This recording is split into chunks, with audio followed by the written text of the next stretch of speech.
The goal of the show is to help you break in and thrive in advertising and marketing. Welcome back to our BrandSide segment where we interview people that ad agency folks report to.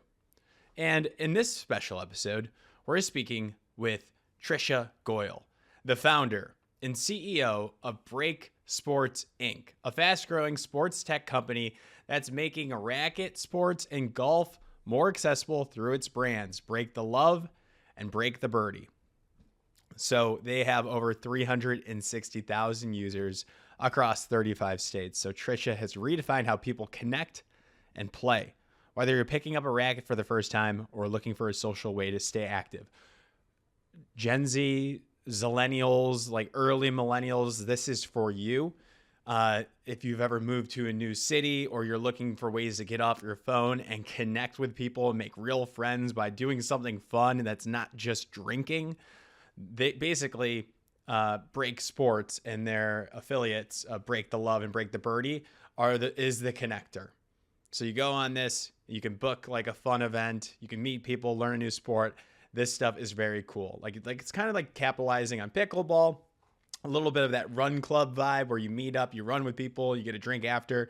This is the new way of connecting. So we're going to learn how Break the Sports is disrupting traditional sports leagues and clubs, the power of authentic brand partnerships with companies like AMEX, Bumble, and Walmart, how Trisha went from ESPN, GIPHY, and HuffPost to building this game-changing startup, and key lessons for anyone that's an aspiring marketer, entrepreneur, or a brand builder. Seriously, this is a must listen for everybody that wants to go into advertising or marketing, because you're going to learn about branding, partnerships, community-driven marketing, or just looking for a new way to make friends in a big city. Now, on with the show. This is the Breaking and Entering BrandSide podcast, and as usual, I'm your accomplice, Gino Schellenberger. Kick it, Mikey.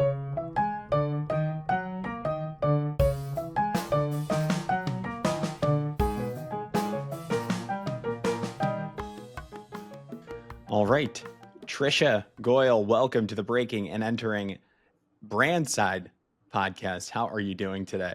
Doing well. How about yourself?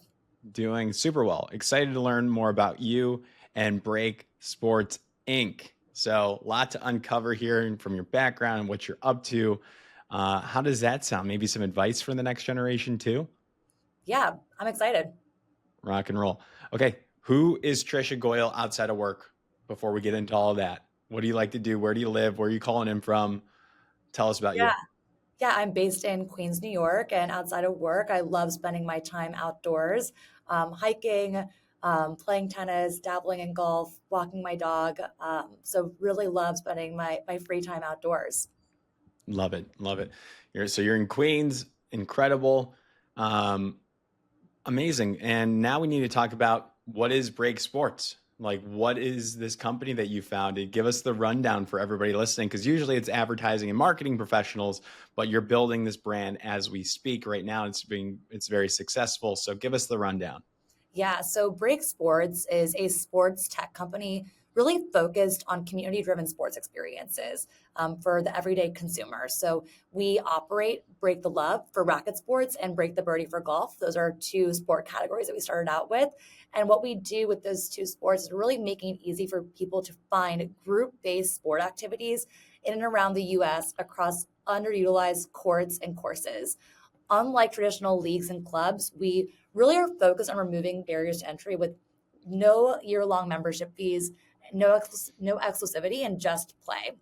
And we've partnered with brands to really create these social sport experiences, and now have roughly over 360,000 users across 35 states and over 400,000 listings on the platform for people to book and really take part in these social sport experiences across these underutilized spaces and places. Love it. So let me understand this in my specific scenario. I am the oldest Gen Z. Yeah. And I moved from Chicago, where I grew up. I had a bunch of friends there. Yep. Who all went to the same college, went to Chicago, and then I uprooted and moved to New York with one friend. Now I just work with my one friend here, and I want to get more friends. I want to I'm athletic. I want to try new sports out. I don't want to just be working all day and getting the stress of New York City. Where can this be a solution? Because I feel like I'm right in the target audience. And correct me if I'm wrong. That's exactly it, especially during those life changes and those life moments, which, one of those is moving, right? And wanting to meet new people. You are exactly the consumer that we are looking for.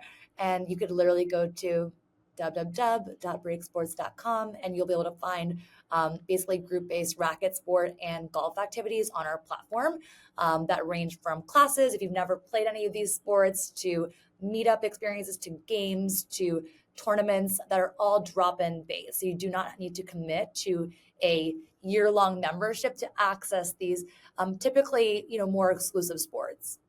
Got it.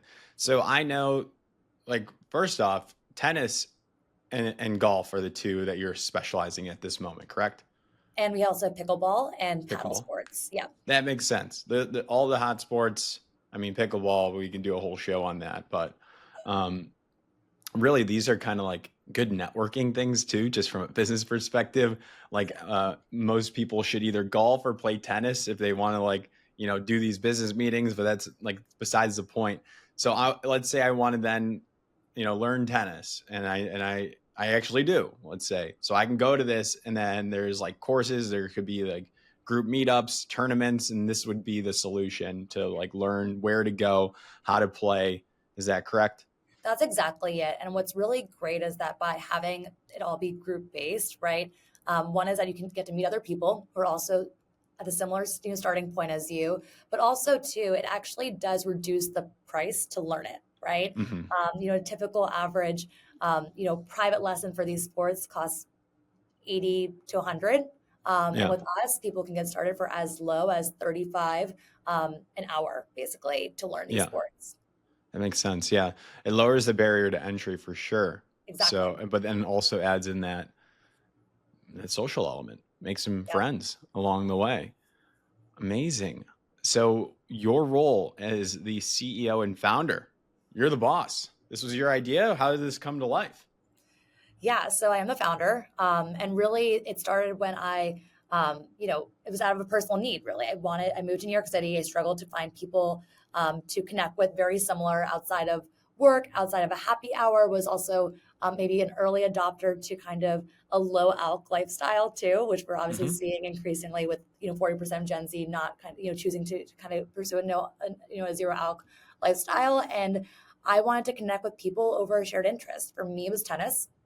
And what I realized was when I started a simple Google search to find people and places to play, it turned into, it was really a hassle. It was a nightmare to be able to find, a place to play where you didn't have to, commit to a year-long membership for, and to find people to play with. Because, if you go to meetup.com and find a person to play with and you go to a place to meet them, it can be a total hit or miss. And so really wanted some in between of a meetup.com meets, a mind body for the sport that I was pursuing. And that quickly turned into, 360,000 users across 35 states now. Incredible. I love it. I love this. And then you've gotten some major partners like AMEX, Bumble, and Walmart. How did you get them on board? So, I think in general, it's everything. Partnerships really comes down to starting with the community first. And that's how we built our brand. Coming out of COVID, there was, a lot of people who were tired of doom scrolling and were eager to connect IRL in fun ways that allow them to be active.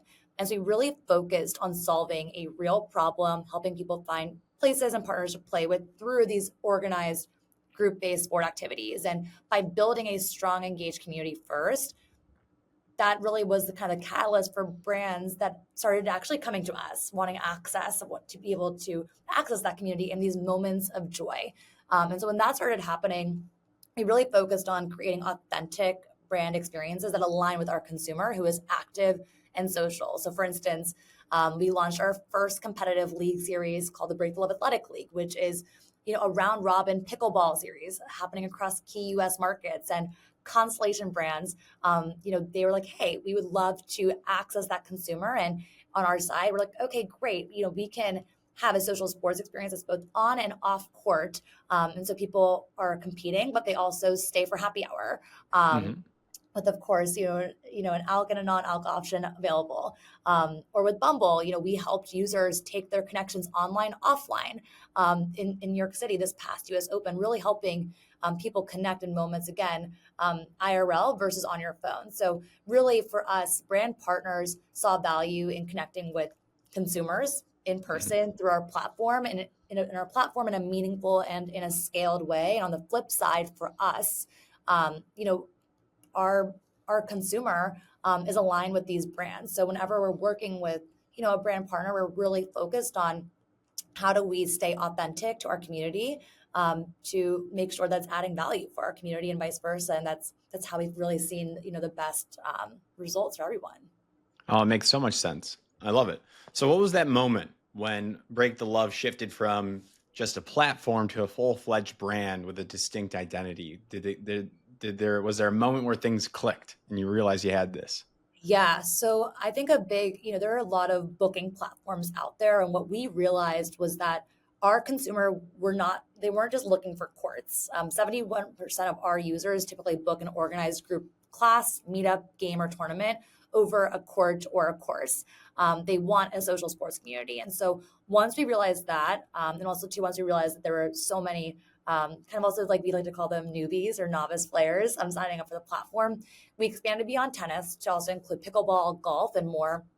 Under Break Sports, we started really doubling down on our organizer community. So we do have hundreds of organizers and ambassadors who actually help run these group-based experiences in their communities, and really focused on getting more refined too about how we work with brands, and as we continue to solidify our place at the intersection of sports, tech, and culture. Incredible. Yeah. Incredible. I have so many questions because I'm trying to build my own company and brand. Yeah. I resonate with this. So I'm glad that you're teaching people some of this. The back end stuff is so important to all of our aspiring marketers and advertisers out there, how you built this brand. And you've worked with some huge brands in the world. Maybe you can talk about some of those big companies that you've worked for before starting Break Sports.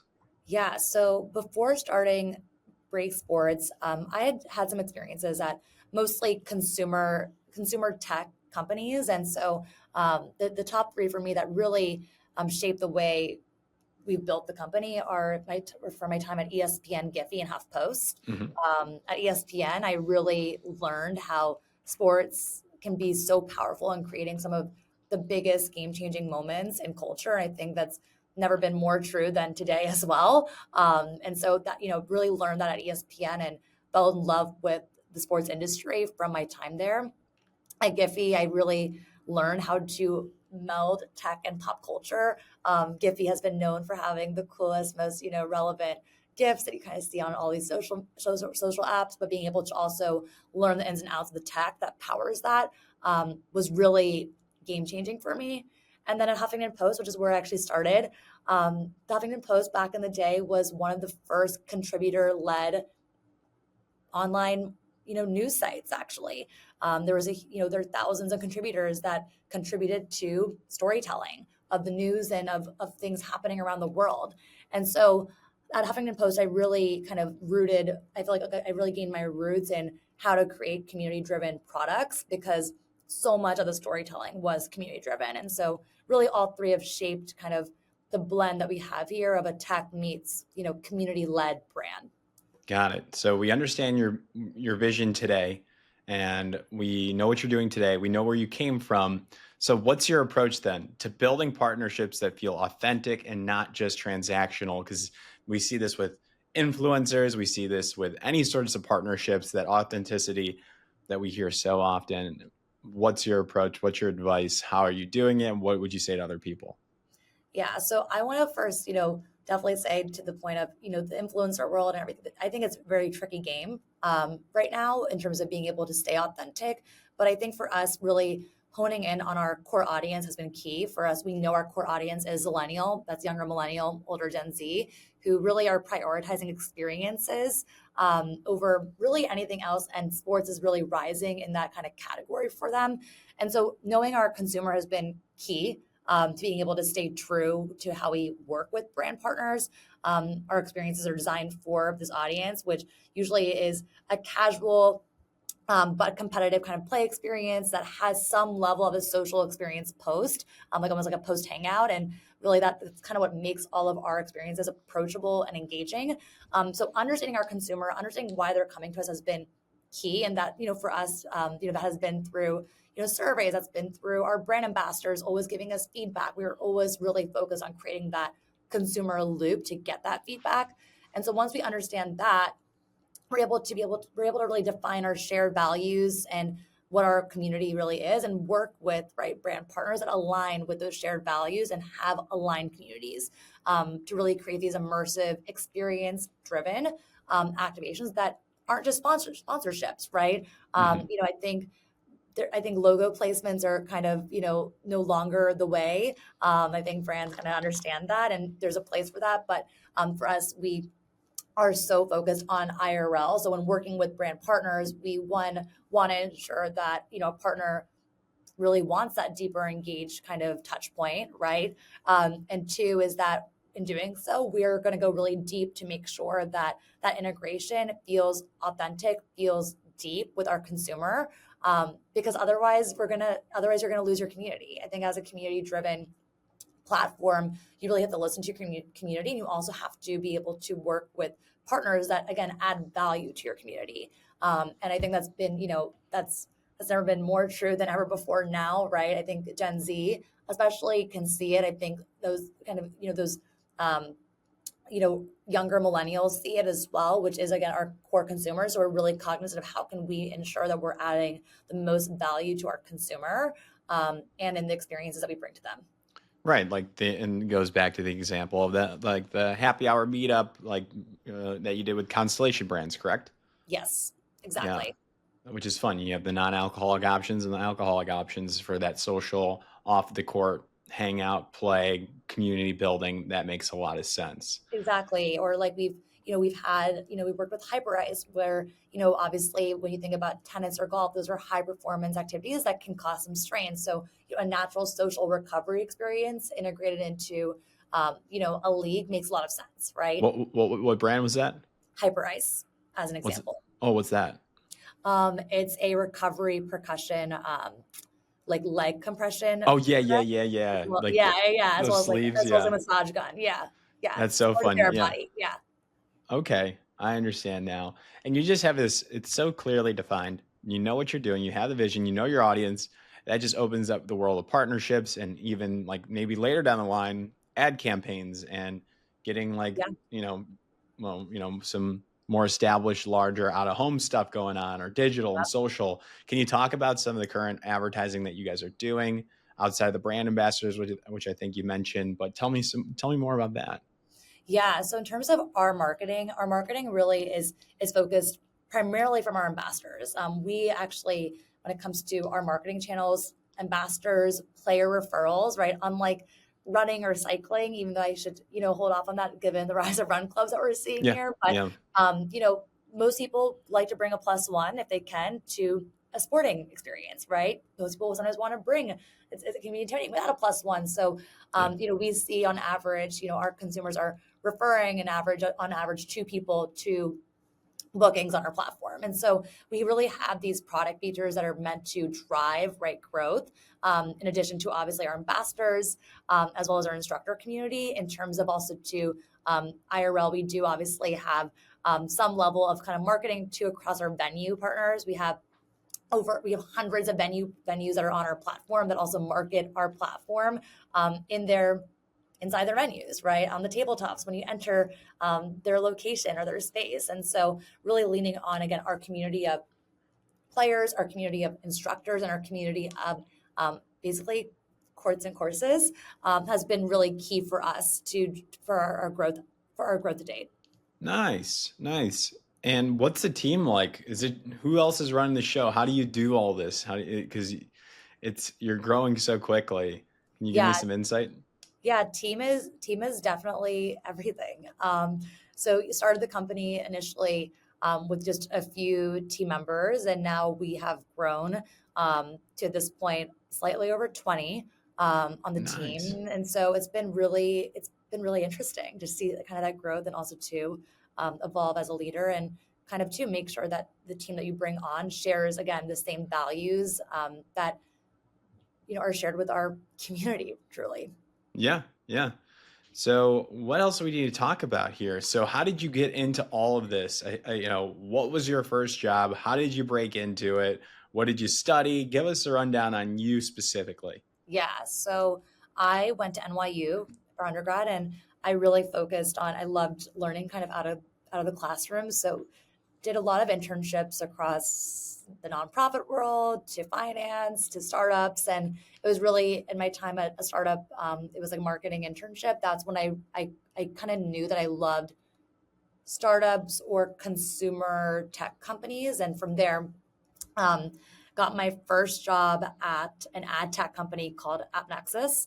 And that's when I really started learning about the internet back in the day, and consumer websites. And to your question about advertising, right? I started learning about advertising, and from there transitioned to the Huffington Post, which was my first consumer tech company that I was at. And I think that really was for me a transformational experience. It was right before kind of, it was, Huffington Post is owned by AOL. So, AOL is like the OG, consumer internet place, right? AIM, right? But it's like, Hmm.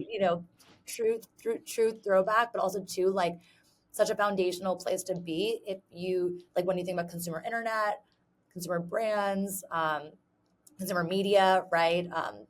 That was like kind of like the Huffington Post BuzzFeed era.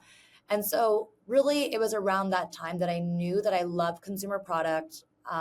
Went to ESPN, started to realize like I love sports. But the one thing about kind of all of those experiences was that I was always on the internet, right? I was always on my phone. I was always doom scrolling, even before, the pandemic. And I just so desperately wanted to get back to like my true roots, who Trisha Goyal is, which is someone who actually loves to spend time not on her phone. Somebody who likes to spend time with people in person, outdoors and active. That's how I grew up. And so I really was kind of fixated on, could there be a way where I'm able to kind of take all the things that I've learned to help people online get offline. That's really where it started. And I felt that sports was a powerful way to do so.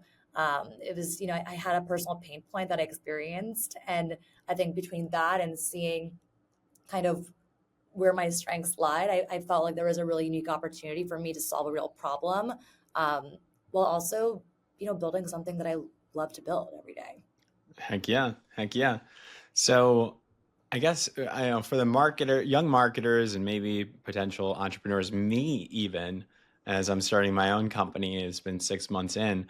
I guess what advice do you have for anybody that wants to build something meaningful? Is it on the side first, or is it you go all in, or do you wait to quit your job, or like how do you navigate all the entrepreneurial, ideas that might flow through one's head? It's a great question. I think one, just get started. And get started doesn't mean going all in. Get started means it can be a side hustle. It can be a project. I remember when I first started the company, I just started as a project. It wasn't even a company. It was just something I wanted to solve for myself. And then it over time became a company, really because there was just so much demand for it. And so I think that for anybody who wants to do something meaningful that is potentially outside of their 9 to 5, right? I think just get started. Also, too, I think for those who are younger as well, interning at companies that you're inspired by that feel meaningful to you is also another really great way. I remember when I was in college, I did a lot of internships, which helped me kind of figure out what I also was passionate about. And so I feel like just trying things when you're young is really important to know, one, what are you passionate about? What are you not passionate about? And then two, once you know what you're passionate about, either trying your own project.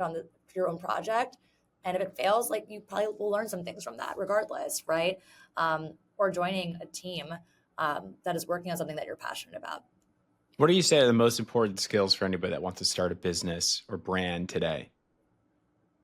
Listen to the customer. The customer is always right, usually. I love that. I love that. So what does that mean? And how does that look in your world today that you've evolved and Yeah, you're I mean, growing with like, 20 employees? yeah, I mean, I still sometimes will drop into a class or a clinic or just something just and start talking to people who booked. I don't even tell them that I'm founder. I try to like book in places where people Yeah. don't know me and Yeah. where nobody knows me. Um, Undercover boss. That's the thing. and I like just to pulse and see how people feel. And I think, the the point of like the feedback, right?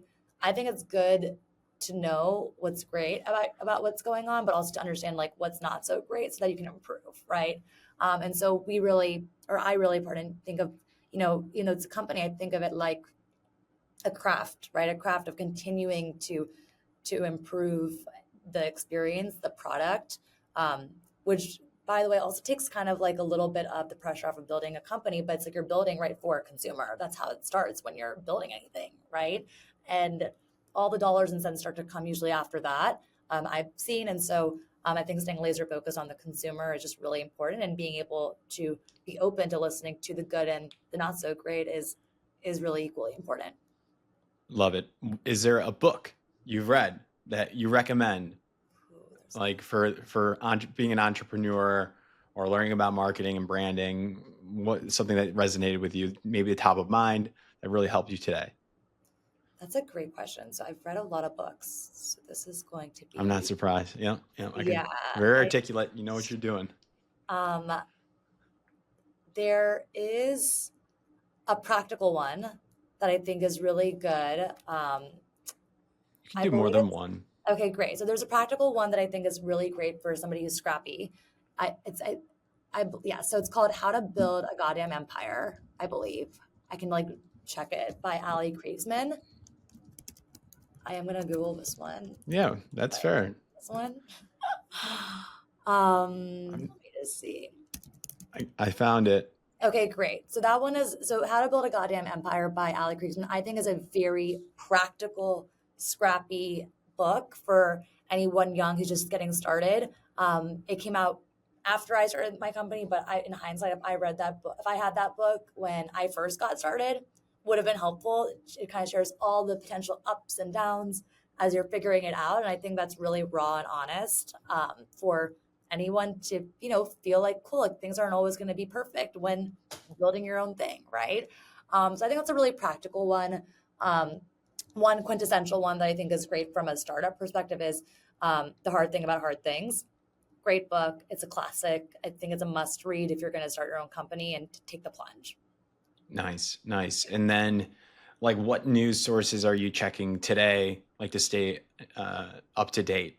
Or what do you listen to? Any other things like that, news wise? Yeah. Re I, the news is tricky these days. And so yeah, but I would say from a brand perspective, even though we're not a retail company, I look at modern retail a lot actually as a source just because I like seeing what other brands are doing.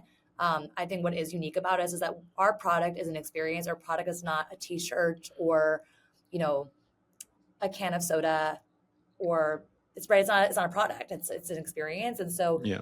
but that being said, we take a lot of our branding inspiration from hard good based Yeah, products and that's brands. fair. Yeah. And so modern retail has been a really fun one for me just to like see what's like happening. I know they have like an Instagram as well that kind of feeds new things as well as their website, but I love kind of seeing kind of what brands that are not in my direct space are doing Yeah. for inspiration on kind of taking some of those principles into different campaigns that we do to merchandise our experiences. Love it. So you also mentioned that you've gotten a lot of internships, and you also mentioned that you have around 20-ish employees, and it might be more by the time this airs. So you've gotten hired at amazing spots, and now you're also doing the hiring. What advice do you have for people trying to enter the workforce in this similar sphere, like marketing, product design, whatever it might be, maybe a little bit of tech? What are some of those universal human truths that you recommend or you like to look for when you're hiring? That's a great question. So every company culture is different. So I want to definitely like preface that here. But for us, we definitely look for a self-starter. We look for humility. We look for self-awareness. We look for like like a never giving up attitude, if that makes sense. Yeah. Usually if things seem really hard, they can be problem solved, if that makes sense. And so I think, especially as a startup, we're looking for people who really just are never going to give up. And we look for examples of that, even when things are really hard, right? And then we look for people also too who are like, who like to have fun. Like what, at least us as a company, like we're in the business of helping people experience moments of joy, right? And so we want people to have fun, and we have like a really fun product. And so I think being able to be silly or goofy, right, be funny, just have fun, I think that's a part of it. In terms of kind of, so I feel like that's like, at least for us, what we look for from a core, like just the core traits. In terms of raw skills, I think raw skills to some degree can be learned. There are some basics, of course, depending on what the job is. But I think from like the human trait side, like those are like the core for us. And then in terms of just finding a job, I think there's really creative ways for people to find a job. We've had people candidly DM us, like literally DM us, asking if we're hiring and sharing why they want to work for us so badly. We literally have not. We've only put up a job posting maybe 3 times at the company on a LinkedIn, and quite frankly, they mostly have gotten filled by people who did not apply through LinkedIn. Which, by the way, I think applying through LinkedIn is 100% a way. But some of our best hires have come to us because they outbounded us actually. Yeah. And I think as also a startup too, like that's pretty scrappy. That's bold, and we want people who want to be here. Absolutely. And people underestimate that. Yeah. If you like a company, you like what they're doing, you like the person, you like the people, let them know. Don't Let them wait. know. Let Yeah, them I know. think people can be shy, and it's not like, I think people might think it's desperate. It's not desperate. I think it shows that, oh, this person really wants this. That's just good life lessons all around, Yeah, especially so in that's what trying we to get a want. career. Yep. Yeah. So, Trisha, how can people reach out to you? If they listen to this, they're like, I want to work or I want to connect with Trisha. Yeah, so I'm a little nervous to share it, but definitely if you're eager and excited to connect with us, our Instagram at Break the Love, LinkedIn as well is Instagram is at Break the Love, at Break the Birdie. So if you're interested in a racket or golf, those are the places on Instagram. On LinkedIn, you can find me, Trisha Goyal, on LinkedIn, or Break Sports on LinkedIn. Golden. Well, amazing job. Thanks for sharing your story. I'm pumped. Like this podcast is your target audience. So everybody listening is going to be in your target audience for the most part, a majority of them. So I'm excited for them, even because advertising and marketing, everybody listening, it's a stressful career. You're going to probably be moving cities multiple times. You'll shift around your careers and you might need to find new friends and stuff. So I think this can be a solution to de-stress, find new friends, and make you better at your job. I think it really does work really well. So Trisha, I'm excited for people to find out more. I am too. Thank you for having me. Of course. Nicely done.